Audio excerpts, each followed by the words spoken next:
In today's video, I'm going to teach you how to move images on Canva. Whether you're a seasoned designer or just starting out, mastering this simple task can significantly enhance your design workflow. So let's dive in and get you moving your images like a pro. First things first, make sure you've logged into your Canva account and have a design open.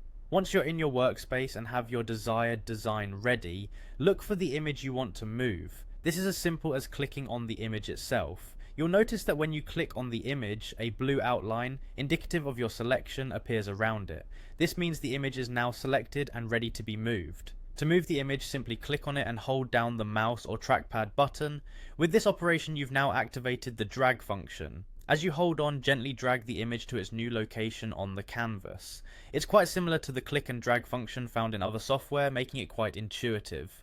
As you move the image around, you'll find that Canva provides helpful alignment guides that appear on your canvas. These are designed to assist you in aligning your images precisely where you want them.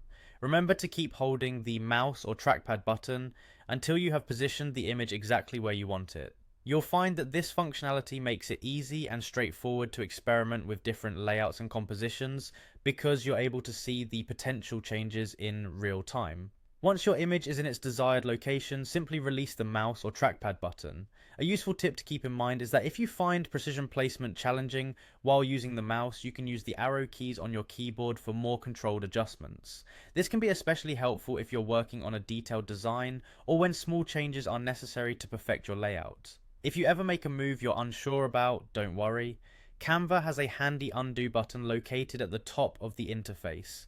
By clicking on this, you can easily revert to the previous position of your image.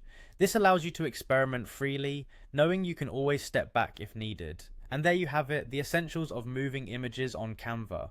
With these steps, you'll create designs quickly and confidently, giving you more time to focus on creativity. So go ahead, try it out, and enjoy the flexibility of designing with Canva. Remember that with practice, you'll get faster and more adept at moving elements around. Thanks for watching, and happy designing.